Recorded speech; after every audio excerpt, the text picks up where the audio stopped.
Mi saludo cordial para toda la audiencia de la cadena Democracia en este día martes 20 de octubre del año 2015.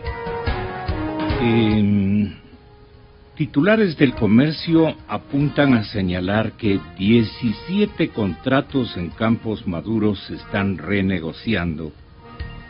La caída de precios obliga al régimen a renegociar las condiciones de los convenios para aumentar la producción en los campos de Petroamazonas, y el proceso va a terminar en el mes de noviembre. Las autoridades de la estatal Petroamazonas han iniciado un proceso de renegociación de los contratos firmados en octubre del año pasado. A nosotros nos interesa muy especialmente ejercitar una revisión de la lista de activos del Estado que pueden ser negociados en este mismo gobierno. Están dentro del periodo constitucional. El recambio establecido por el presidente en la persona de el señor Vinicio Alvarado, este brazo derecho del gobierno del presidente Correa, de ciudadano, que ha dominado prácticamente con un extraordinario alícuota de poder político y de poder de decisión, estaría al comando, digamos, de todos los negocios que vaya a realizar el Estado, con una serie de ventajas y de vistos buenos por la circunstancia que estamos atravesando, la falta de recursos y del propio gobierno, naturalmente. Vamos a analizar este tema cuando advertimos ayer una circunstancia que vale la pena que todos los ecuatorianos atendamos. Es el proyecto portuario de Pozorja, el activo más importante según Mauricio Dávalos Guevara, el autor de esta Caigan en Cuenta, que nos ha dirigido a todos los ecuatorianos un escenario con el cual no hemos estado todos los días contemplando, pero que ha sido preocupación especialmente del alcalde de Guayaquil, y naturalmente se piensa que habría una especie de primeros contactos para ponerse de acuerdo con la otra fuerza que naturalmente es el partido de gobierno.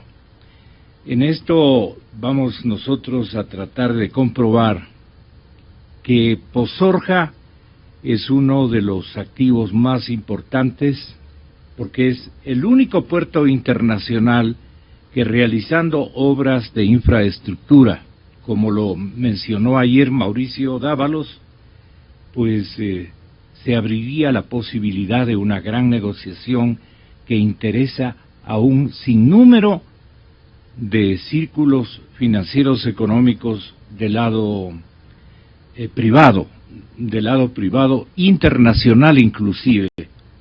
Así es que esto no habíamos caído en cuenta, y vamos a tratarlo cuando contemos con la presencia del ingeniero René Ortiz, con la presencia de Juan Carlos Solines y también la asistencia de opinión de Moisés Tacle, asambleísta del Partido Social Cristiano.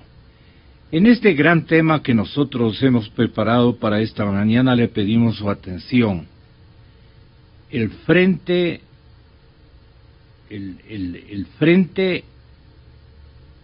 a que negocios estarán... No entiendo esto. Trato de entenderlo. Aquí lo que quiere significar nuestra redactora, en un titular mal hecho, es cuáles son los negocios que tendrá como negociador fundamental a Vinicio Alvarado, el personaje del gobierno que va a manejar estos importantísimos negocios del sector estatal.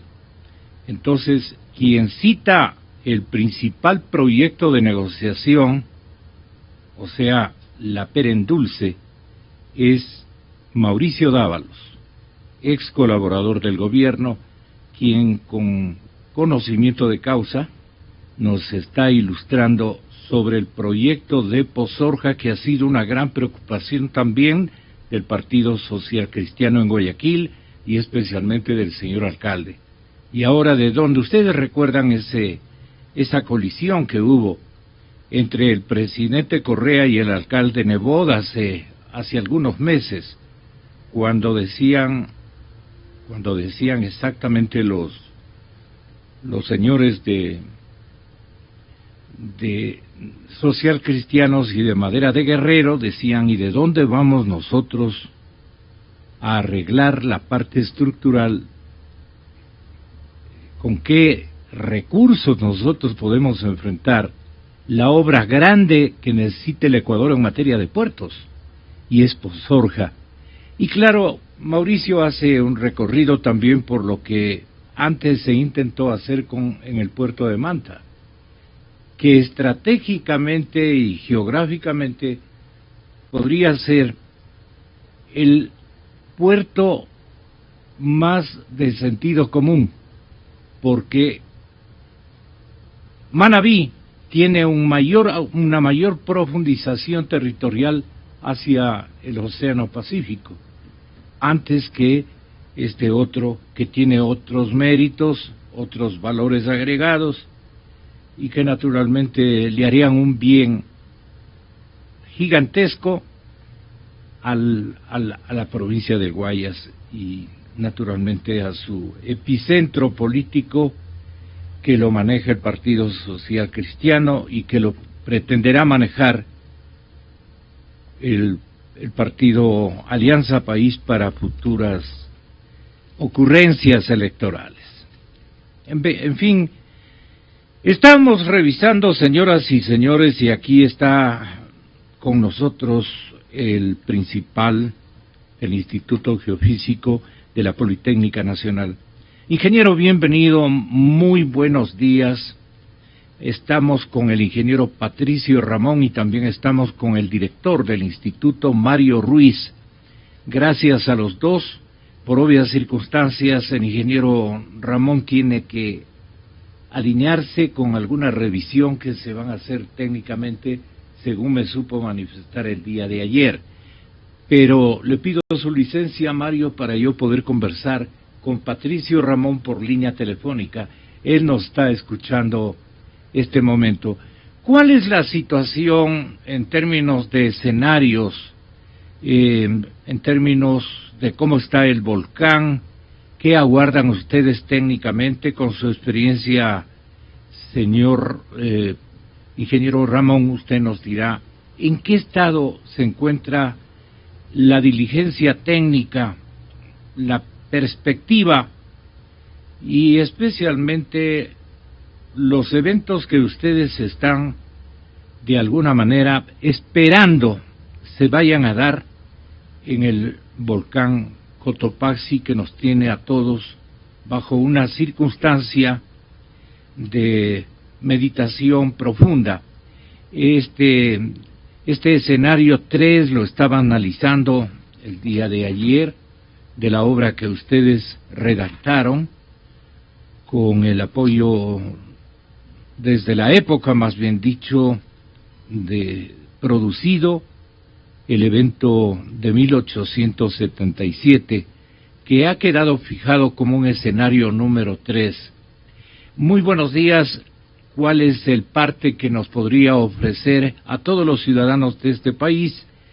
Usted ha estado en permanente vigilia, ha sobrevolado el volcán casi permanentemente. No sabemos cómo está el escenario. Muy buenos días, Patricio Ramón en Cadena Democracia. Tiene la palabra entonces. Muy buenos días, ingeniero. Muy buenos días con usted y con la audiencia de esta emisora. Le agradezco pues su llamada. Bien, el volcán Cotopaxi, de acuerdo como usted indicaba, pues sigue manifestando su actividad dentro de lo que hemos llamado nosotros un primer escenario, ya que escenarios, ¿por qué? Por cuanto no se, como hemos insistido varias veces, tantas veces, no se puede hacer una predicción de una erupción de la actividad volcánica, por tanto, trabajamos nosotros con escenarios. Este escenario que estamos hablando indica pues que un pulso de magma ha llegado y va llegando lentamente al reservorio y se manifiesta hacia la posta superficial. Entonces lo que hemos visto en los últimos días es precisamente las consecuencias que esto que acabo de indicar pues está teniendo, es decir, podemos observar brillo a nivel del cráter, es decir, incandescencia, que nos indica la proximidad del magma que se encuentra cercano a la superficie. Esto igualmente está ratificado por la presencia de gases de azufre que son medidos permanentemente por nuestros instrumentos de monitoreo en el volcán, y además la emisión de columnas de ceniza que eventualmente pues se dirigen de manera preferente hacia el lado occidental, pero en ocasiones también se dirigen hacia el lado noroccidental, como fue el día de ayer y el día de hoy, que el volcán también se encuentra parcialmente despejado. Se puede ver que débiles columnas de vapor se dirigen más bien hacia el lado oriental.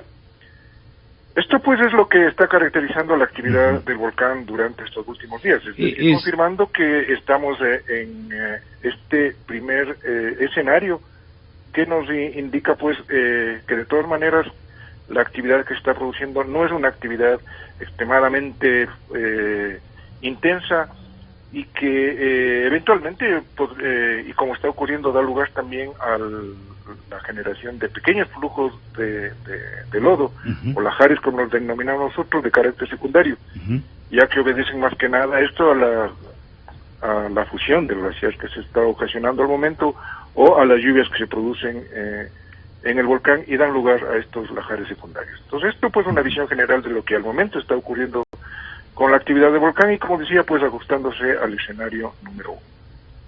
No sé si el término es el adecuado, pero este momento y desde hace algunos días se está produciendo un vaciamiento gasífero fundamentalmente como actividad fundamental del coloso. Sí, efectivamente, mire, lo que indicaba que otra de las características que nos indican que el fenómeno se ajusta a este escenario 1 es la cantidad de gas de azufre que se genera, ¿no? Sí. Entonces, por decir, en los últimos días estamos dentro del orden de unas 7.000 toneladas diarias, cuando eventualmente en el mes de agosto llegamos hasta casi cerca de 20.000 toneladas. Es decir, este fenómeno de la salida de gas, que son gases juveniles y que provienen de este magma que indicaba pues que se encuentra abajo del volcán, cercano a la superficie, este gas, como decía, pues manifiesta la presencia también de este volumen de magma, y nos confirma pues que, como había dicho antes, nos encontramos dentro de este escenario número 1. Y las emisiones de ceniza, consiguientemente, ¿van a ser o ya han sido emisiones importantes?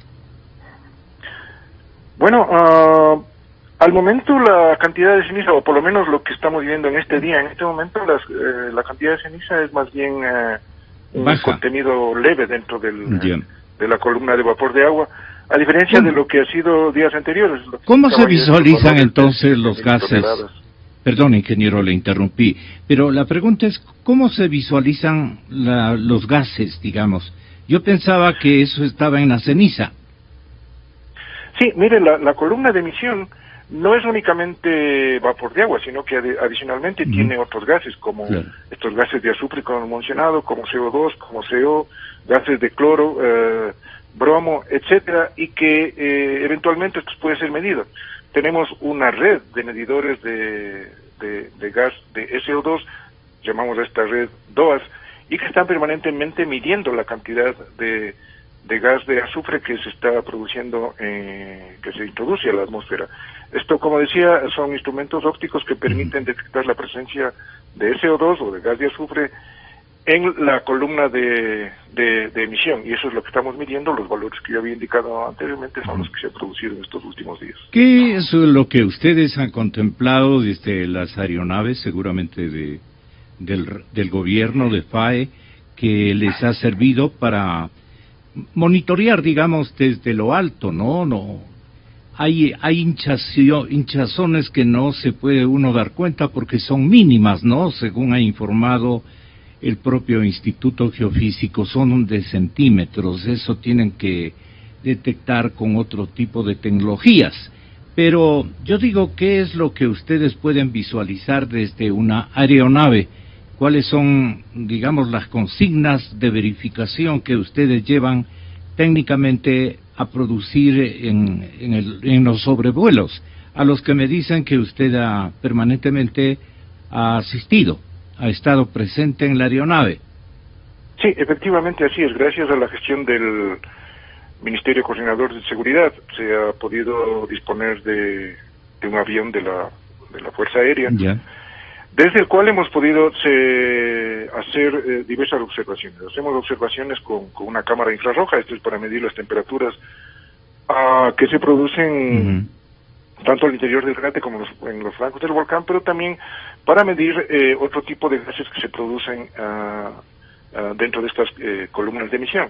Entonces sí, efectivamente, pues lo que hemos podido observar con la cámara térmica es el incremento de temperaturas en los diferentes sitios donde existían fumarolas, donde se ha observado pues que estas temperaturas se han ido incrementando poco a poco, pues y por esto otra de las evidencias que tenemos para afirmar que el volumen de magma se encuentra cercano a la superficie, y que es lo que se ve en este escenario número 1.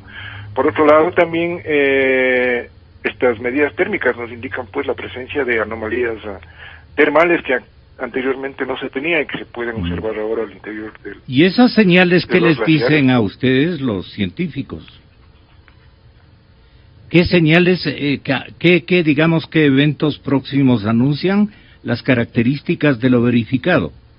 Bueno, lo que le había indicado, es decir, estas mayores temperaturas a niveles cercanos al cráter y también en los flancos del volcán nos indican pues la proximidad de un volumen de magma que se encuentra bajo el volcán y que, como se prevé en este escenario, pues lentamente va ascendiendo y aproximándose a la superficie. También de otra manera nosotros observamos lo que va ocurriendo con el glaciar, ya que como este incremento de las temperaturas que observamos nosotros también producen un fenómeno adicional que es el derretimiento, la fusión del glaciar, y que, como hemos observado en varias ocasiones, esto da lugar a que se produzcan pequeños flujos de lodo, flujos secundarios, y que obedecen pues a esto que indicaba el descongelamiento del glaciar que se va produciendo por este fenómeno que indicaba. ¿Cuáles son las zonas con aumento de temperatura, si es tan amable, ingeniero? Bueno, en realidad, de lo que hemos podido ver, esto se produce en toda la región, en las cercanías del cráter, pero también en los flancos del volcán, y hemos podido observar también incrementos de temperatura en las lenguas terminales de los glaciares, donde es muy común ahora observar manchas de humedad, hilos de agua que descienden por debajo de los glaciares, indicando pues que estos están sufriendo un proceso de fusión, de descongelamiento, como indicaba, debido a la presencia de temperaturas mayores que se van incrementando básicamente en toda la superficie del edificio volcánico. Usted debe haber tomado fotos, o sea, fotogramas del cráter de últimos días. Efectivamente, desde el avión. Así es, en todos los vuelos hacemos no únicamente lo hacemos con fines de monitoreo termal o de gases, sino también para hacer observaciones visuales y notar los cambios, como indicaba antes, por ejemplo. ¿A qué distancia del cráter se encuentra en el tubo por el que sube o asciende el magma? Más o menos, ¿tiene usted un cálculo con experiencia técnica científica, que ustedes son expertos? Bueno, si le entiendo bien su pregunta, ¿a qué distancia? Exacto. El cráter del volcán Dentro del cráter se encuentra el vento. El vento, nosotros decimos, el sitio por donde se producen las emisiones, tanto de gases, de ceniza, y por donde eventualmente también el magma ascenderá y saldrá a la superficie, ¿no es cierto? Sí. Esto se encuentra dentro del cráter del volcán, un cráter que tiene dimensiones de aproximadamente 600 por 800 metros. El cráter, como digo, es central, y lo que hemos visto, comparado con lo que ocurría anteriormente al 14 de agosto, este cráter se ha profundizado significativamente. Esto gracias a toda la actividad de explosiones que tuvimos el día 14 de agosto y la posterior actividad con intensas salidas de ceniza han ido modificando la morfología del cráter. Como digo, este es ahora más profundo. Por otro lado, también el glaciar circular al interior del cráter, este glaciar se ha visto distorsionado por esta misma actividad que indico anteriormente. Ahora este glaciar ya no cubre toda la superficie interna del cráter, sino parcialmente, ya que ha sufrido igualmente descongelamiento, ha sufrido por la actividad del volcán, también ha sufrido diferentes fenómenos, se ha agrietado, ha disminuido su tamaño, su espesor, por la actividad que indicaba anteriormente. Ya, y tal vez la última pregunta para pasar con el director del organismo. Don Patricio, ¿usted cree que se acerca, digamos, está muy cerca un nuevo periodo eruptivo del Cotopaxi? Bueno, hay que indicar que estamos atravesando ya un periodo eruptivo del volcán que se caracteriza por la actividad que ya habíamos descrito. Esto para que quede claro en la memoria colectiva, esto es irreversible, estamos dentro, exactamente. Efectivamente, como habíamos comenzado diciendo, pues estamos dentro de lo que se considera un escenario número 1, ¿no es cierto? Es decir, el magma se encuentra ascendiendo, ha subido lentamente y produce fenómenos de diferente índole, como las emisiones de gases, las emisiones de vapor de agua y de ceniza sobre todo, que nos indican que la proximidad de este cuerpo magmático, pues, nos indica que el volcán se encuentra ya atravesando un periodo eruptivo y que se inició, si quiere, comenzando desde el 14 de agosto, cuando se produjeron estas explosiones y se dio lugar a la presencia de las emisiones con ceniza. Entonces, nuestro entendimiento es que se ha iniciado un proceso eruptivo en el volcán y estamos yendo hacia lo que indica este escenario número 1. ¿Usted va a sobrevolar el Cotopaxi esta mañana? Esperábamos hacerlo este día, lastimosamente... Porque el día está bueno, ¿no? El día está bueno, sí, y no hay nubosidad. Bueno, hubiera sido excelente poder volar ahora, sin embargo, por razones técnicas el avión no está disponible en este momento, pero lo vamos a hacer el día de mañana. Ojalá se mantengan las condiciones climáticas, desde luego. Don Patricio, muchas gracias por habernos atendido.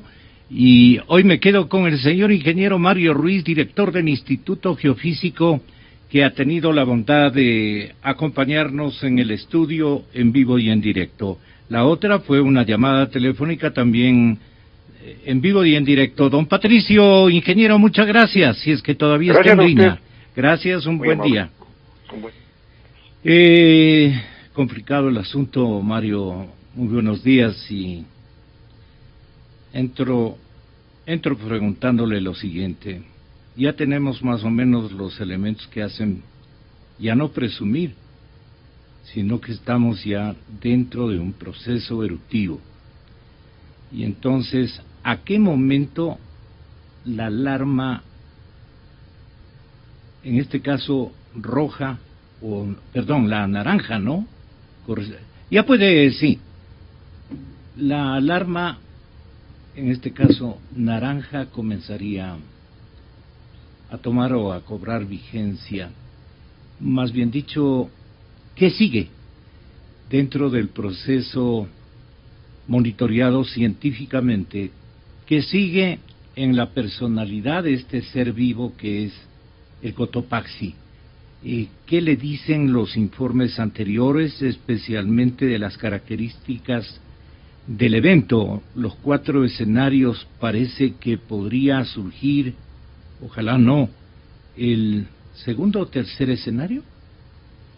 Bueno, muy buenos días con todos. Buenos días, ingeniero. Sí, el Instituto Geofísico ha basado sus análisis en dos aspectos fundamentales, ¿no? Uno es el conocimiento de lo que el volcán ha hecho, tanto en la historia, ¿no? En las erupciones en las erupciones que han ocurrido en este periodo histórico desde 1534 acá, y otro en los estudios geológicos, ¿no? Entonces ahí tenemos que resaltar, por ejemplo, el aporte que han hecho el doctor Minard Hall, ¿sí? Que fue el fundador del Instituto Geofísico, y nuestra compañera Patricia Motes, ¿no? Los fundadores prácticamente, sí, de la organización. Quienes han trabajado mucho en la parte del estudio, el mapeo, la identificación, las características de los depósitos de las erupciones anteriores, ¿no? Y también la otra parte que en la que se basa el instituto para hacer su trabajo es en los datos que se han obtenido por parte de una red de instrumentos que tenemos instalado ahí, que la hemos venido acrecentando, que la hemos venido cuidando, ¿no? Porque son instrumentos electrónicos, son computadoras. Y están, ¿no?, a la intemperie. Que están claro, a la intemperie, en condiciones muy duras, ¿no? Y que están funcionando las 24 horas del día y los 365 Y cuando días. se produzca la erupción y los lajares se destrocen todo, ¿cómo ustedes piensan de alguna manera evitar que la tecnología se arruine por completo? No hay manera, ¿no? Creo. No, entonces, bueno, para nosotros es muy importante el hablar con datos, ¿no? El hablar o a partir de datos. Sí. Ya. ¿No? ¿Qué significa esto? Significa ¿A qué datos se refiere? Sí, significa que que el país, ¿no?, tiene la ventaja ahora de disponer de un instituto geofísico, ¿no?, que ha instalado a lo largo desde 1976, ¿no?, y fundamentalmente desde 1988, una red permanente de instrumentos en el volcán. Hoy tenemos cerca de 60 instrumentos de diferentes clases monitoreándole al Cotopaxi, ¿no? ¿En número de cuántos se ha alimentado, digamos, a la infraestructura que ya estaba instalada últimamente? Últimamente tuvimos el aporte del Servicio Geológico de los Estados Unidos, bueno, ¿no?, que vinieron con un grupo que se llama el Grupo de Asistencia a Crisis Volcánicas, ¿no? Ellos vinieron y nos dejaron 3 estaciones sísmicas y algunos equipos para reforzar nuestro Les dejaron sistema. Instaladas prácticamente. Sí, trabajaron con nosotros y instalamos conjuntamente, ¿no? Pero le decía que para el instituto es muy importante mantener la red en funcionamiento. Cuando el 14 de agosto comenzó las emisiones de ceniza, no, obviamente se nos dificultó mucho porque la ceniza cae sobre los paneles solares y había que hacer un esfuerzo muy grande. En algunas ocasiones tuvimos la ventaja de disponer de helicópteros para ir a hacer el mantenimiento, porque decimos en cualquier momento podríamos perder los datos, ¿no?, menos cuando el volcán está erupcionando, ¿no?, porque necesitamos tener ahí el equipo funcionando al 100%, ¿no? Obviamente, en caso de un evento mayor, podríamos tener la pérdida de una o de varias estaciones. Algunos instrumentos. Esto nos ha pasado. Ya. Esto, por ejemplo, tuvimos este caso en la erupción del 2006 del Tungurahua, ¿no? ¿Qué perdieron allí? Perdimos estaciones sísmicas, ¿no? Las estaciones fueron golpeadas por los flujos piroclásticos, ¿no? Fue interesante porque les encontramos cubiertas de esta como ceniza que bajó en el flujo, ¿no? La parte externa se veía bien. Cuando se le abre la caja metálica donde está el equipo, no, todos los componentes, los chips y las estaban cosas estaban quemados, ¿no? Entonces el equipo obviamente dejó inmediatamente de funcionar. Esto es lo que nosotros hemos previsto, ¿no?, en caso de que tengamos un evento mayor, como usted me decía. El instituto ha distribuido sus estaciones a fin de siempre tener diferentes anillos de estaciones, ¿no? Un anillo que sería un anillo que podría estar en zonas de riesgo, lo más cercano al evento, al cráter, ¿no? Y otros anillos más alejados, ¿no? En caso de tener un evento, como le decía, podríamos perder las estaciones que están en el anillo interno, ¿no? Pero conservaríamos la información de las estaciones que están en el anillo externo. Pero aquí también quiero añadirle algo más, ¿no? Es que quizás una característica del instituto desde su formación con el doctor Minarjol, del crecimiento que tuvo con el ingeniero ahora doctor Hugo Yepes, no, hemos continuado esa misma línea. El ¿no? instituto ya tiene 2 doctores. No, el instituto tiene más. Ah, tiene más. Sí, tiene, buena nota. Sí, buena estamos nota. con alrededor de 8 compañeros que tienen formación Doctorado. a nivel de doctorado. Doctorado en vulcanología. En vulcanología y en sismología. O sea, Ya, tenemos son sismólogos las 2 y especializaciones. vulcanólogos. Sí. Ya. Y tenemos también un doctor... Y Hugo viene doctorándose en vulcanología, seguramente. En sismología. Ah, en sismología. Sí. Muy bien. No, entonces... ¿Usted es en vulcanología? No, yo soy en sismología. También. Ah, ya. Los vulcanólogos, la doctora... Vulcanólogos tenemos el doctor Daniel Andrade, Sí. el doctor, tenemos Benjamín Bernard, Ya. ¿no? Tenemos Silvana Hidalgo, ¿no? Y tenemos otros compañeros que están... Pero la directora de vulcanología es Patricia. La jefa del área de vulcanología Claro. es Patricia Montes. Sí. Muy bien. Esposa de Hal. Esposa, sí. Sí. Entonces, como le decía... Se debe este país mucho a esta pareja de científicos, ¿no? Sí, francamente, sí. Altísimo. ¿No? Es mucho, ¿no? Quizás el doctor Minarjol vino y, se podría decir... Se dedicó inauguró exclusivamente al el, Ecuador. inauguró el estudio moderno de la vulcanología, ¿no? Ujú. Y fundó el instituto y creo que se encargó de encaminarle al instituto. Qué bueno. Entonces le decía que con un poco, siguiendo la línea de nuestros directores, ¿no? Lo que hemos hecho es, por ejemplo, ahora el ir pensando en reforzar el monitoreo del Cotopaxi. Entendemos que quizás el Cotopaxi es quizás el volcán mejor monitoreado de América Latina en estos momentos, ¿no? ¿Cómo comprobar aquello?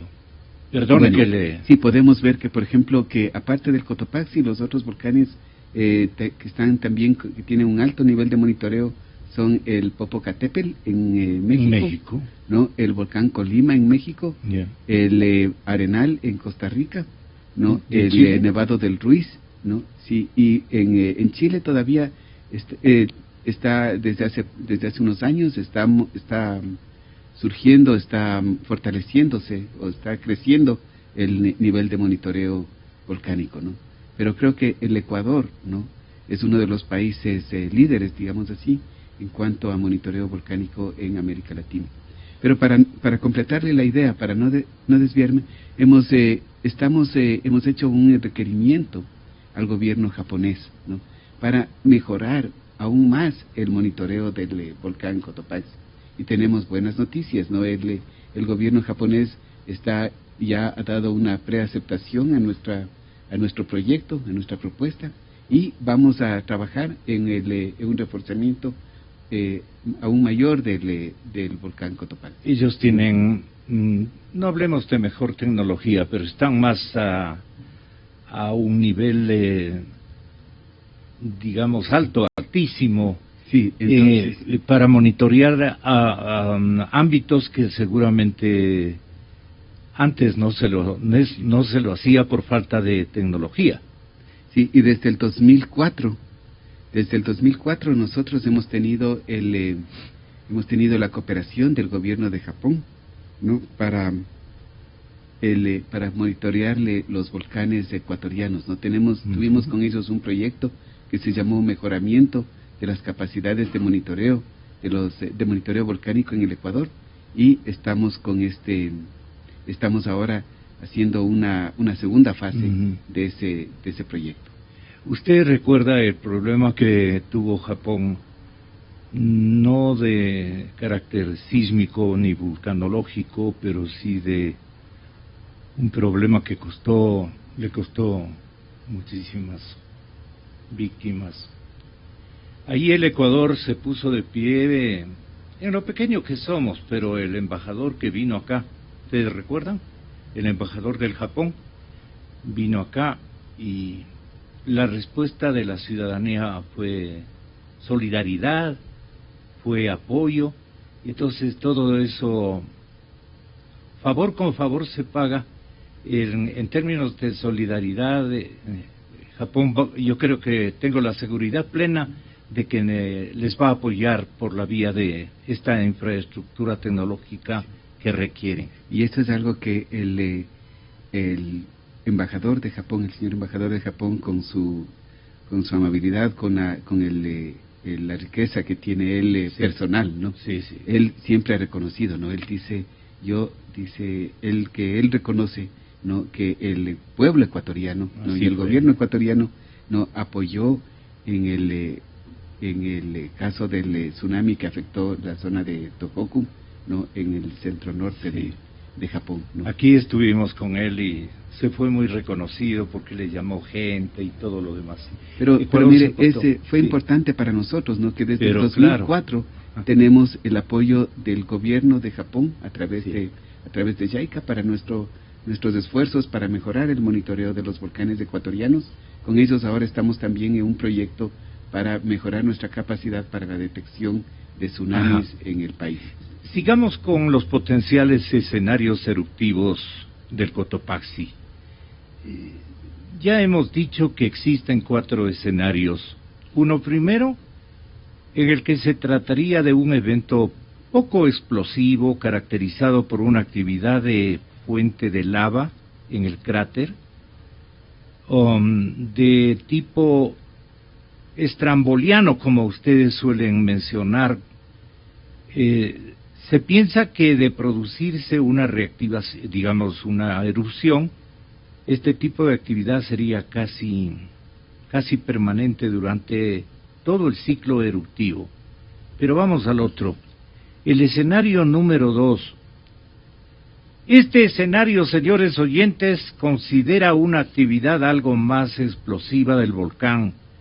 También es de tipo estromboliana, vulcaniana, moderada, pero estaría caracterizada por emisiones permanentes de ceniza, cuyo impacto sería principalmente local, por flujos piroclásticos pequeños o moderados y por coladas de lava de poca extensión. Hay unos gráficos que seguramente los vamos a poder indicar más adelante.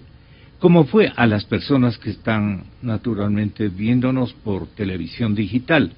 ¿Cómo fue el caso en la erupción del Cotopaxi en los años 53 y 54? 1853. Perdón, 1853, 1854. La colada de lava podría tener su centro de emisión en el cráter o en una fisura en los flancos superiores. Al descender por uno de los flancos del volcán, la interacción entre la lava y el hielo estaría focalizada sobre dicho flanco. Estudios recientes señalan que a pesar del evidente contraste de temperaturas entre la lava y el hielo, la superficie de contacto entre ambos es tan limitada que se tiene una deficiente transferencia de calor y por tanto una fusión limitada del glaciar. Así, los lahares formados por este proceso serían de tamaño pequeño, es decir, moderado, y de alcance relativamente restringido.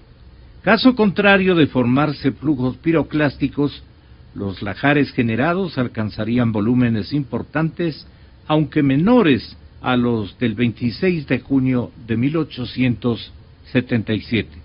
Por eso es que lo ubican en el escenario número 2, a este perfil eruptivo del volcán Cotopaxi. Estamos hablando exclusivamente del Cotopaxi. Estos fenómenos representarían peligros directos, estamos en el escenario 2. Estos fenómenos que acabo de leerlos representarían peligros directos para los centros poblados y edificaciones ubicados a lo largo del cauce de drenajes más importantes del Cotopaxi. Esto es, los ríos Pita, Cutuchi y Tamboyacu. En cuanto a las caídas de ceniza, igual que en las erupciones anteriores, se esperaría que los flancos superiores sean afectados por lluvias de lapilli, de escoria volcánica, que se acumularía hasta formar capas de 10 y 15 centímetros de espesor. ¿Qué es las lluvias de lapilli o lapilli de escoria volcánica, ingeniero? Doctor. Sí, la pili es un grano que es más grueso que la ceniza, ¿no? Entonces, cuando nosotros, por ejemplo, escuchamos a veces hablar de que cae ceniza, pero que el grano es, lo relatan a veces, le dicen, es del tamaño de grano de azúcar, por ejemplo, ¿no? Yeah. Entonces ahí estamos hablando de la pili, ¿no? Básicamente es una diferencia en el tamaño.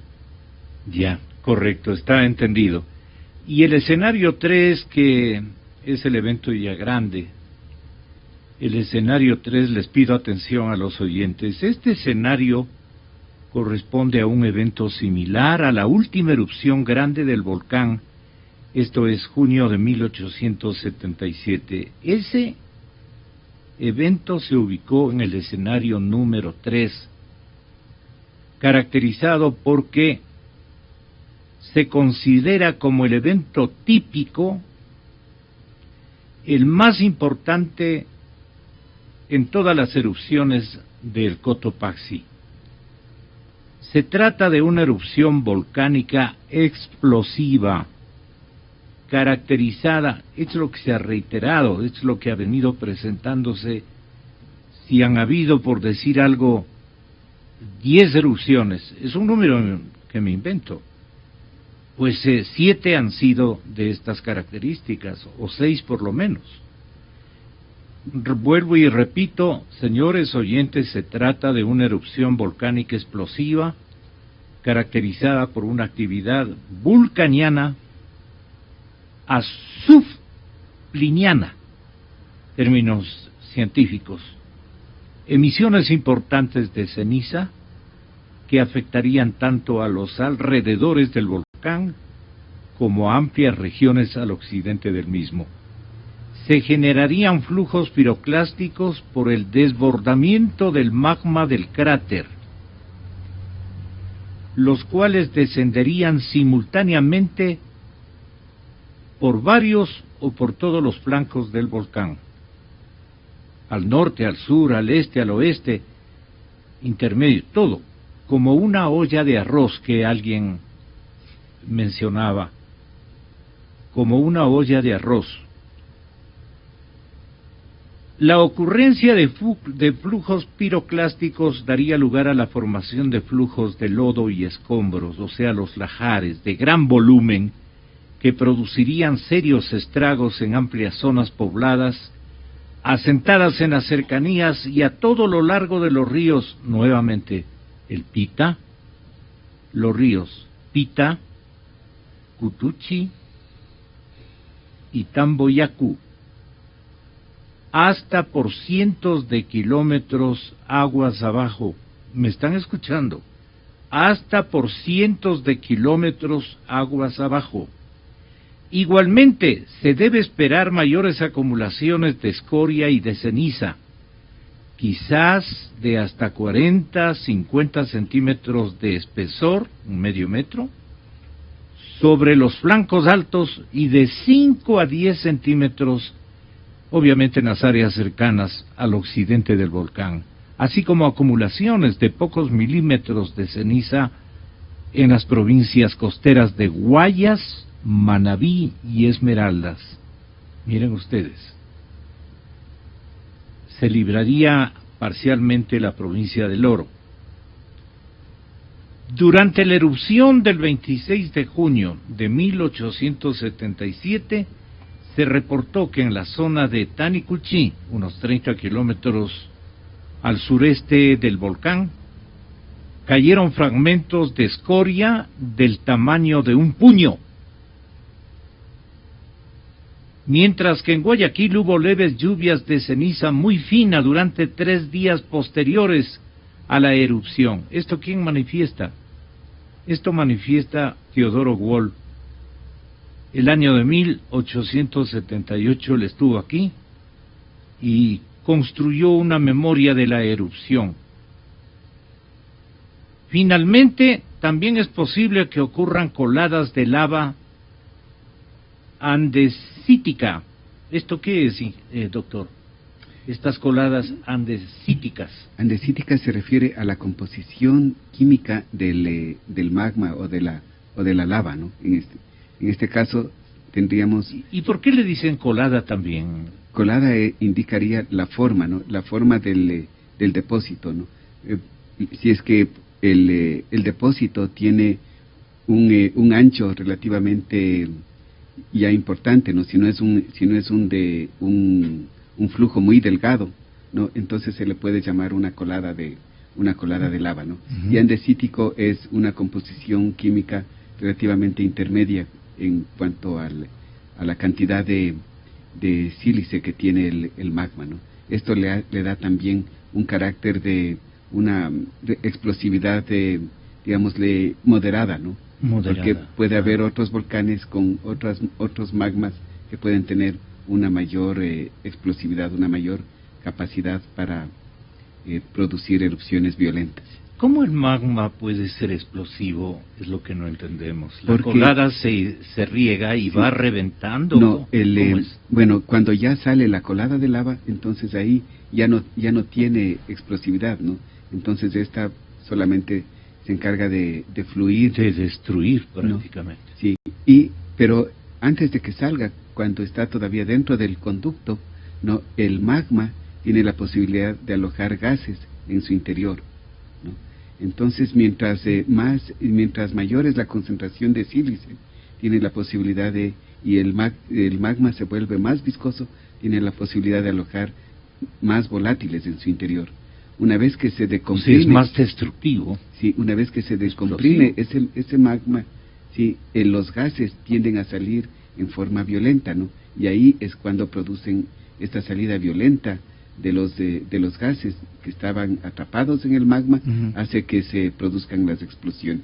Pero esto es poco probable que se extiendan más allá de los pies del cono, dice. Los flujos de lava. Sí. Los flujos o las coladas de lava, ¿no? Las coladas de lava normalmente han llegado hasta los pies del cono, ¿no? Y es igual para los flujos piroclásticos, también llegarían un poco hasta las inmediaciones nada más del volcán. Es decir, cotas inferiores a 3.500 metros. Sí, alrededor de los 3.500 metros. Sí. ¿No? Pero es importante que en este paso, en esta zona, es cuando los flujos de lava y en mayor proporción los flujos piroclásticos van a interactuar con el glaciar, ¿no? Y ahí depende mucho de cuál sea el estado en que se encuentre el glaciar, porque al tener en contacto con una superficie caliente, ¿no? Que bajaría, por ejemplo, en el caso de los flujos piroclásticos, podría ser varios cientos de grados de temperatura, va a haber este contacto entre el glaciar con esta superficie caliente, vamos a tener la posibilidad de generar el derretimiento del glaciar y el material para que se inicien los lahares o flujos de lodo. ¿Y si el glaciar está, digamos, ya más destruido, más desleído, digamos, por la temperatura del volcán, porque hubieron otro tipo de invasión de material volcánico y prácticamente derritieron la nieve? Eso es mejor para los escenarios que serán afectados posteriormente después de los 3.500 metros. Sí, quisiera señalar esto nos parece importante. Dos aspectos, ¿no? Uno es si es que el glaciar ha disminuido, ¿no? Y como vemos ha disminuido en forma significativa comparando con el siglo XIX, va a haber menos menos capacidad de aportar agua, ¿no? Sin embargo, ¿eso es más peligroso para...? No, sin embargo, cuando hemos tenido las erupciones por ejemplo, las de 1877, ¿no? Se ha calculado que es solamente una fracción del glaciar el que se ha derretido, ¿sí? Una fracción que podría ser alrededor del 10%, ¿no?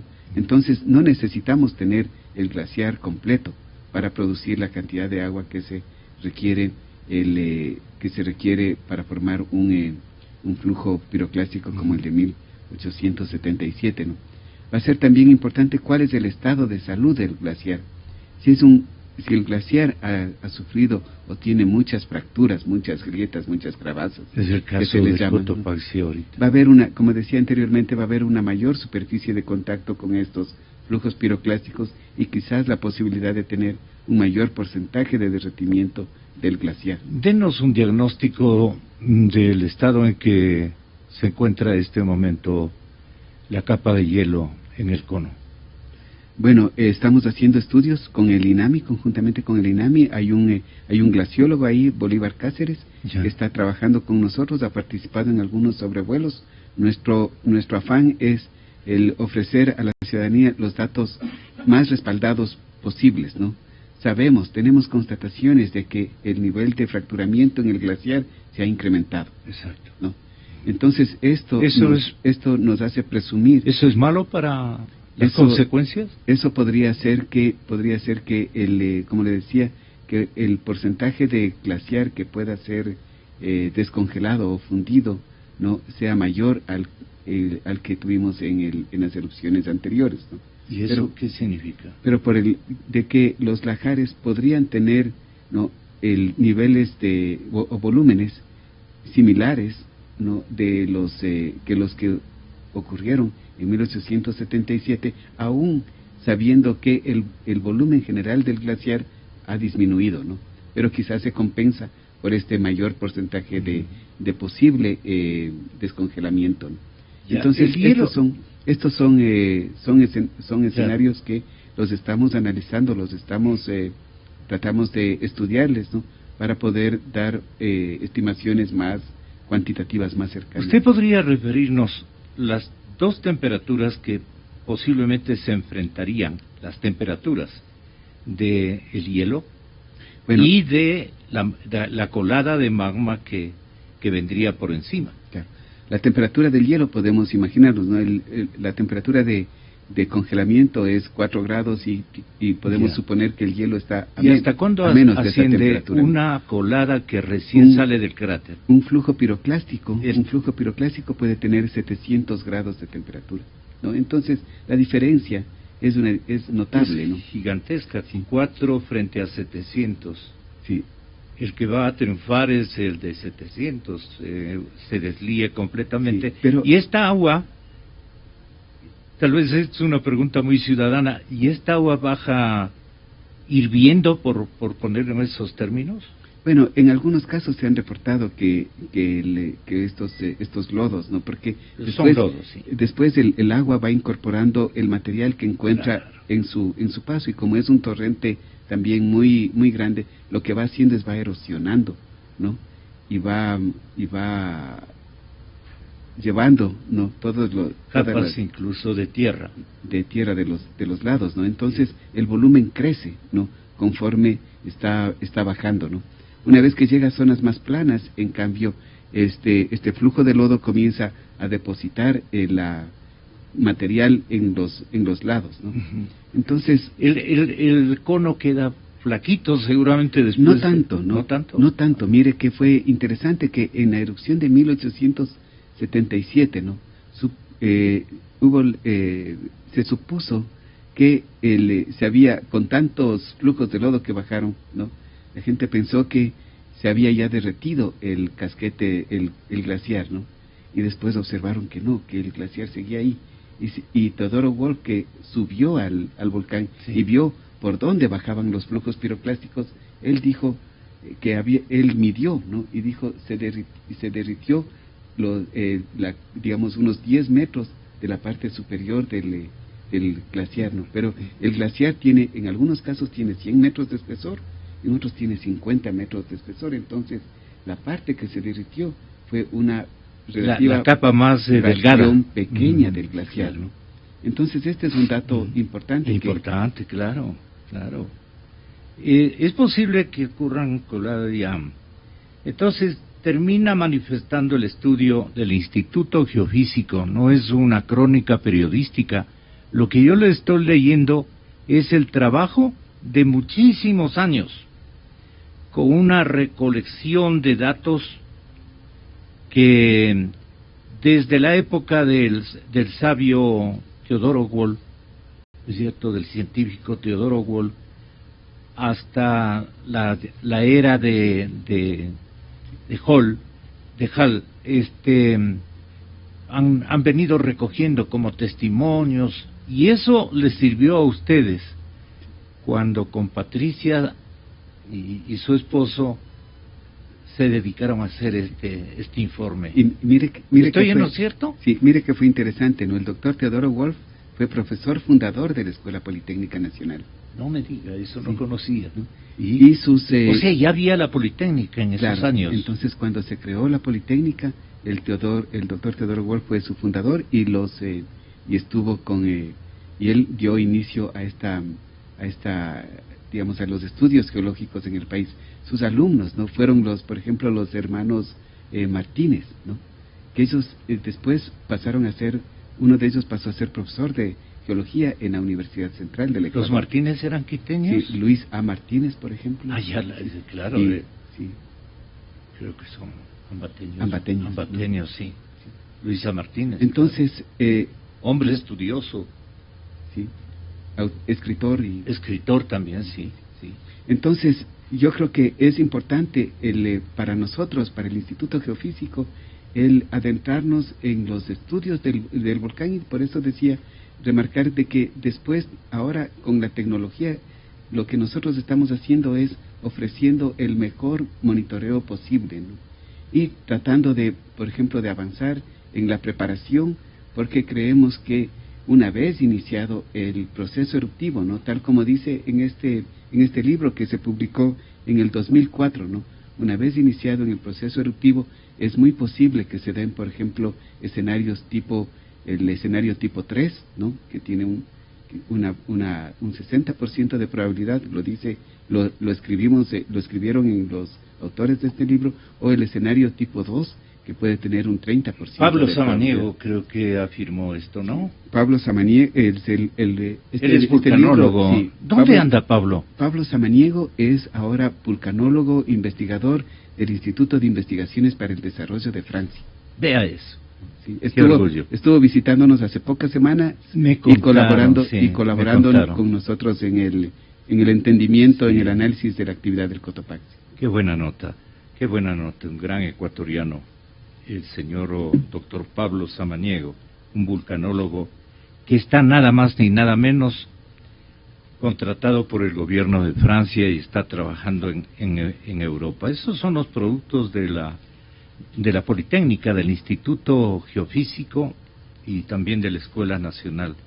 Ahora, se ha estimado, este es lo más importante, la historia geológica del volcán muestra que este escenario ocurre con mucha frecuencia. Estamos hablando del escenario 3, sí, habiéndose producido en al menos 10 ocasiones en los últimos 2000 años, de los cuales las últimas 4 corresponden a los años 1742, 1744, a los 2 años hubo otra erupción.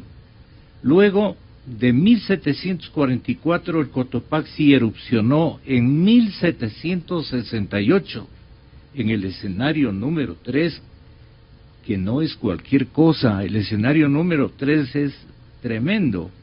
1877 es el que todo el mundo refiere, junio 26, 1877.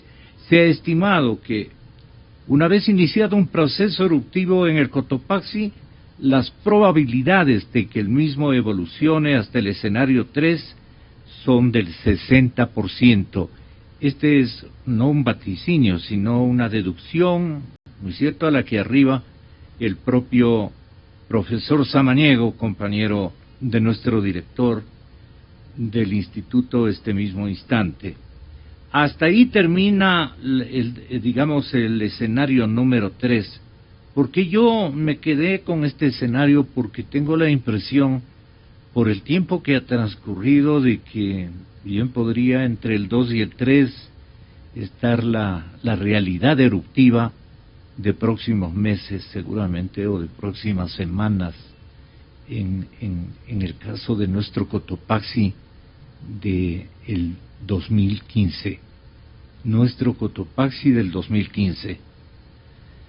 Nuestro respeto al volcán, y no sé qué quiera agregar el señor director, qué nos corresponde, si es que este es el escenario que nos aguarda el destino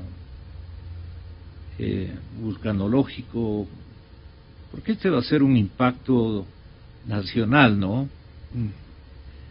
Imagínense que en la memoria sobre el Cotopaxi y su última erupción acaecido, según Teodoro Wolff, el 26 de junio de 1877, según Teodoro Wolff, que estuvo con nosotros, al año siguiente ya vino él al Ecuador a recoger y hacer memoria. No, él estuvo aquí. Pero dice, esto fue escrito en el año 1978. Ya cuando... Sí, no, pero él estuvo aquí. Él estuvo aquí. Ya. No, pues. Entonces, aquí él escribe y comienza graficando en su memoria lo que ocurrió en esa fecha. Y los precursores de la erupción, o sea, las primeras señales. Esto sí me parece que es importante que lo leamos a toda velocidad, anticipando la presencia del asesor del señor presidente de la República, el doctor Omar Simons, en la cadena Democracia. Si nos permite, doctor, para ilustración del pueblo ecuatoriano que nos escucha. Dice, desde principios del año de 1877 se observaba casi continuamente una nube o columna de vapor y humo sobre el cráter del Cotopaxi, más fuerte, más espesa de lo que solía mostrarse en tiempos de tranquilidad, y algunas veces iluminaba la noche. Esta respiración más energética del volcán y repetidas detonaciones subterráneas y sordas que se oían en sus cercanías hicieron temer que el gigante despertase de su largo sueño. Y en efecto, el 21 de abril de las 7 a las 10 de la noche se verificó la primera erupción considerable, la cual sin embargo no causó daño alguno a los poblados, limitándose sus efectos según parece al cono del cerro, y antes sirvió de bellísimo espectáculo a los que la miraron. La espesa columna de humo y ceniza se levantaba a una altura de 200 a 300 metros. A ratos se iluminaba y a ratos se veía cruzada por grandes cuerpos ígneos como si fueran peñascos, y sin duda lo eran. Sobre el labio oriental del cráter parecía derramarse un río de fuego, y es muy probable que por allí, ya en ese día, se desborde lava ígnea, pues se ha observado después que en el dicho borde se había formado una acumulación negra. La mayor parte de la ceniza caía hacia el lado de Machachi. Desde aquel día el volcán continuaba haciendo pequeñas erupciones de ceniza. Así sucedió, por ejemplo, el 11 de mayo y en los últimos días del mismo mes. El 25 de junio se repetía casi exactamente la erupción del 21 de abril, pero algo más fuerte. A las 13:15 de la tarde se levantaba una negra columna de humo y ceniza verticalmente del cráter casi al doble de la altura del cerro. Esto escribió Teodoro Wolff. El viento que soplaba del este llevaba la ceniza a la cordillera occidental, de suerte que la lluvia de ceniza, aunque en Quito y Latacunga se hizo percibir claramente, de nuevo caía más espesa en Machachi. Entre las 6 y las 7 de la noche se observaba un juego muy vivo de descargas eléctricas alrededor de la cúspide del Cotopaxi. También afirman los moradores de Mulaló haber visto en esta misma noche que se derramaba por el borde occidental del cráter una masa ígnea que irradiaba una luz viva debido a la oscuridad inclusive. ¿Qué pasó el día 26 de junio? Este día infausto que a centenares de hombres y a millares de animales costó la vida, en que el Cotopaxi convirtió campos amenos en desiertos de arena y piedra, y destruyó en una hora el trabajo de muchas generaciones, amaneció claro y despejado, como de costumbre en la estación del verano. A las 6 de la mañana sobre el cielo azul, a lo menos se presentó despejado de su lado sur y oeste. Entonces a las 6:30, poco más o menos, se lanzó de repente una altísima columna de humo, de ceniza de su cráter, y se expandió tan rápidamente que ya a las 8 en Quito, que dista más de 10 leguas, reinaba un crepúsculo como durante un eclipse solar. El polvo volcánico se parecía a una neblina finísima que iba espesándose más y más, y también la oscuridad avanzaba pronto, en donde ambos fenómenos volcánicos hacían más impresión por ser más fuertes, era por el lado este y el noroeste del volcán. Entonces vinieron las detonaciones. Todo lo referido no era más que un preludio, pues el acto principal de la tragedia comenzó a las 10 del día y se anunció como truenos subterráneos. Aquí tenemos que constatar la circunstancia curiosa que el ruido subterráneo se oía claramente a muy grandes distancias del Cotopaxi, mientras que apenas se percibía en las cercanías. Parece que en la Tacunga casi no era perceptible, pues el largo y continuo estruendo que sus habitantes oían provenía de las avenidas acuosas, los lajares, que entonces ya comenzaban a formarse y precipitarse de las faldas del cerro.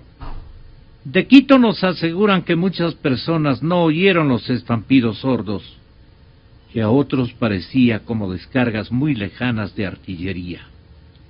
Al contrario, no hay persona en Guayaquil que entre las 9 y las 11 de aquel día no hubiese oído las fuertes detonaciones que parecían cañonazos disparados. Detrás de los cerritos al norte de la ciudad, semejantes detonaciones alarmaban todo el litoral desde Esmeraldas hasta Tumbes. De la misma manera y aún más claramente se oía el ruido subterráneo en toda la provincia de la Suay, sobre todo en Cuenca, entre las 9 de la mañana y la 1 de la tarde, y como un nutrido combate de fusilería alternando con terribles detonaciones de cañón. A las 10 de la mañana, mientras en diversos y muy distantes lugares de la República se oían fuertes detonaciones subterráneas de que acabo de hablar, dice el científico Wall, de repente la lava ígnea en el cráter del volcán entró en efervescencia y ebullición y se lanzaba con una rapidez extraordinaria por las faldas del cono. Casualmente el lado suroeste y la cúspide del cerro estaban despejados en este momento y muchas personas en Mulaló, en Casiguango, eran testigos oculares del terrible y temible espectáculo.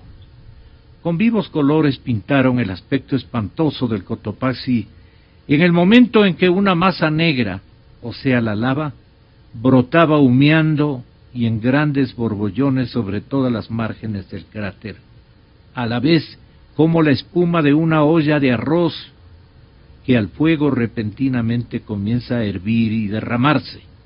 Ahí debemos hacer una corrección, ¿no? No es la lava la que bajó, ¿no?, con esta forma. De acuerdo a la descripción, son los flujos piroclásticos, ¿no?, sino que los flujos piroclásticos no eran conocidos a esta época, ¿no? No era un fenómeno que había sido estudiado, ¿no? Los flujos piroclásticos comienzan a ser reconocidos después de la erupción de 1902, ¿no? que destruyó Saint-Pierre, ¿no? Entonces, en la Martinica, ¿no? Entonces, en la época en que el doctor Teodoro Wolff escribió esto, no eran reconocidos como uno de los fenómenos posibles de una erupción volcánica, ¿no? Pero lo que quiero indicarles de que de este extracto podemos ver que hay señales premonitoras que nos anticipan la ocurrencia de un evento grande, ¿no? Y ese es el trabajo del Instituto Geofísico, ¿no? Determinarlo. ¿Habrá cómo determinarlo? Tener los instrumentos. ¿Con qué tiempo de anticipación? Perdone que le cambie el hilo de su explicación. Eso también nos daría mucho. Entonces nosotros con los instrumentos, o sea, teniendo todo funcionando, todo nuestro sistema funcionando, debemos estar en la capacidad de reconocer estas señales premonitoras, ¿no? Y dar aviso con horas, ¿no? de anticipación de que un evento grande esté próximo, ¿no? Yeah. Esa sería la pieza clave, o sea, por eso es importante el monitoreo volcánico, ¿no? El monitoreo, y ojalá arriben alguna tecnología auxiliar que les pueda permitir complementar el diagnóstico. Sí, como le digo, nuestro compromiso es mejorar y mantener todo el sistema de monitoreo que hemos tenido a fin de dar estos avisos oportunos a la población. Yo creo que en algún momentito, ya cuando las cosas se muestren más claras, esto que hemos leído es una experiencia que vivió el Ecuador con la erupción del Cotopaxi en el año que hemos repetido y que ya es casi una memoria social. Junio 26, 1877. Si es que se repitiera un evento de estas magnitudes. Nunca un evento va a ser exactamente idéntico al anterior ni al posterior, quiero entender así. Pero ustedes, con sabiduría y con experiencia, han dividido en 4 los escenarios que produciría una erupción potencial, porque siempre estamos hablando de potencial, ¿no? Pero lo que queda dicho, la erupción de parte suya, la erupción del Cotopaxi es un proceso irreversible. No, lo que dijimos es que el Cotopaxi está actualmente en un proceso eruptivo, ¿no? Y de acuerdo con las estimaciones, con los estudios que se hicieron desde el 2000, en el 2004, por ejemplo, ¿no? Es lo más probable, ¿no? Es de que este proceso eruptivo tenga episodios o tenga momentos de mayor intensidad, ¿no? Y que puedan alcanzar casos como los del escenario 2 o el escenario 3 que fueron descritos en esta investigación. ¿Usted cree que es importante que la ciudadanía vaya conociendo, por ejemplo, cómo se construyeron unas avenidas de agua de lodo, que parte hemos topado en esta mañana, los flujos de lodo y escombros, o sea, los lajares, qué daños pueden ocasionar, para que tomemos precauciones, porque esto es para aprender, sí. Es una experiencia no para simplemente impresionarnos, sino endurecer nuestro espíritu y saber cómo lo vamos a enfrentar estos escenarios desconocidos, peor para nuestros niños. Los mayores hemos tenido la oportunidad por lo menos de leer o de experimentar temblores, terremotos, han pasado por nuestra memoria. Pero esto me parece que, como hacen en otras partes, doctor Ruiz, al pueblo hay que enseñarle que esto ha ocurrido y que esto podría eventualmente ocurrir, pero no estamos nosotros. Esto es lo que va a pasar, no es necesario decirlo, pero sí es importante. Sí. No sé qué opina usted, doctor. No, es muy importante, y todos los planes de prevención, ¿no? Todos los planes de contingencia, ¿no? Están siendo construidos en base a los aportes que se han dado, por ejemplo, a los mapas de peligros del Instituto Geofísico. En los eventos anteriores. Sí, que toman en mucho la contribución que hizo, por ejemplo, Teodoro Wolff, Luis Odiro y quienes estudiaron, por ejemplo, las erupciones del... ¿Qué le debemos a Sodiro? Perdone, doctor. Él hizo una muy detallada descripción también de la erupción de 1877, ¿sí? ¿No? ¿Difiere mucho con Wolf? No, pero es otra visión, ¿no? Sodiro Wolf era un geólogo, ¿no? Sodiro era un químico, ¿no? También profesor de la Escuela Politécnica Nacional. Bien, ¿cómo son las cosas? Bueno, pues con esos maestros, los productos que lo estamos viendo y que ustedes no van a equivocarse. Mire, mucha gente, especialmente en la área de influencia y de daño que puede irrogar una erupción del tamaño de un tercer escenario, reclamarían al gobierno, reclamarían especialmente al Instituto Geofísico no haber prevenido que una situación de esta envoltura traía esta serie de impactos. No. En el primer mapa que se hizo de mapa de peligros, ¿no? Ya están plasmados, ¿no? Estos escenarios. Desde el Pero no desarrollados y explicados como lo están haciendo ustedes en esta obra, porque yo estoy leyendo una obra de ustedes. Sí. No, pero lo que le quiero decir es que los mapas de peligros, ¿no? Fueron entregados a las autoridades, ¿no? Tanto a nivel nacional y local, ¿no? Entonces, los posibles efectos de los lahares ya fueron conocidos, ¿no? No sé, en el texto no está una descripción tan vívida como lo hace Wolf o como lo hace Sodiro, ¿no? Pero ya los conocimientos, ¿no?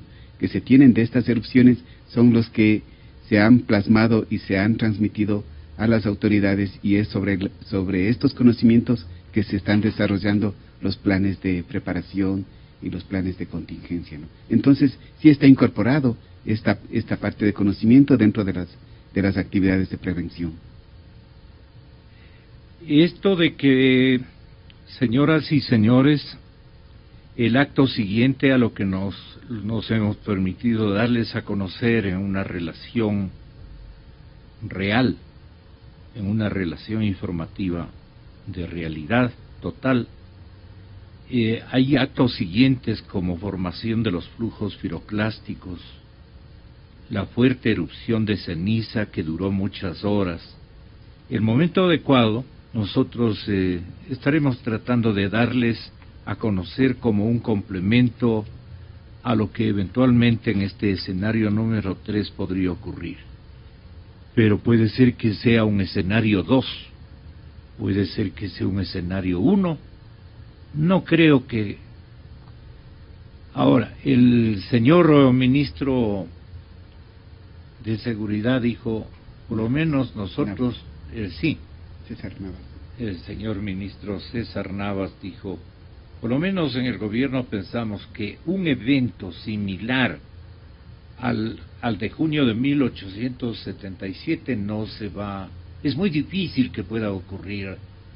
Y claro, él tiene que estar en otro nivel. ¿Usted qué opina? Sí, lo que ha dicho el Instituto Geofísico es de que en nuestro escenario a corto plazo, en lo que nosotros podemos ver en los próximos días, a pocas semanas, no, al momento no tenemos las señales que nos indiquen que el escenario el escenario 3 de una erupción tipo 1877 sea probable, ¿no?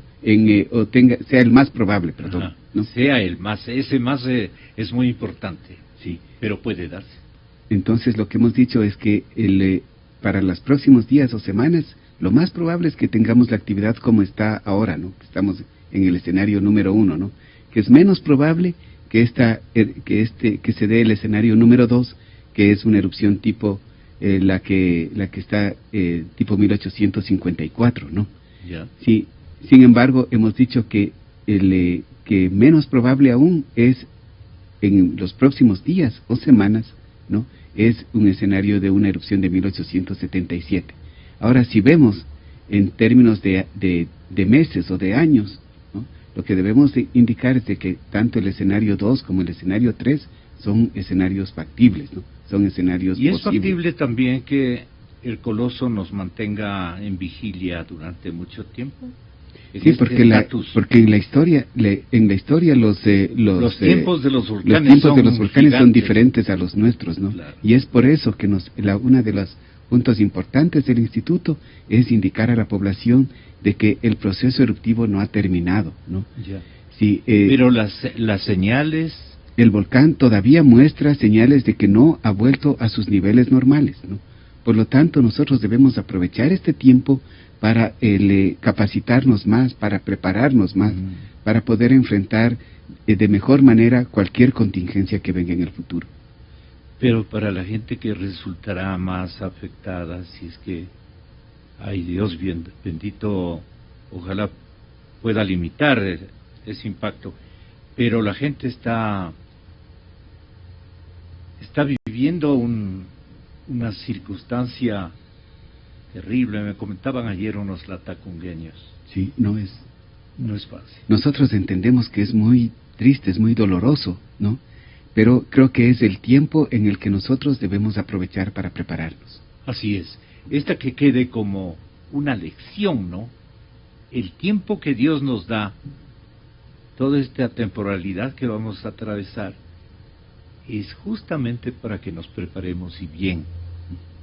Pero esto casi resulta irreversible. Bueno, muchas gracias, doctor.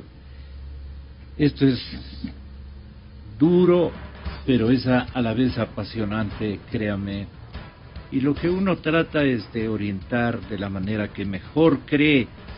La gente debe prepararse para un evento. Contemple y sabiendo prepararse para salir avante con su familia, para socialmente sabernos solidarios, digamos, en manifestaciones que, si la política no nos ha permitido aprender en el tiempo, un evento de esta naturaleza, de la madre naturaleza, nos puede estar llevando a un escenario de solidaridad permanente, que es lo que necesitamos. Apoyarnos todos. Volvemos enseguida. Muchas gracias, doctor Ruiz.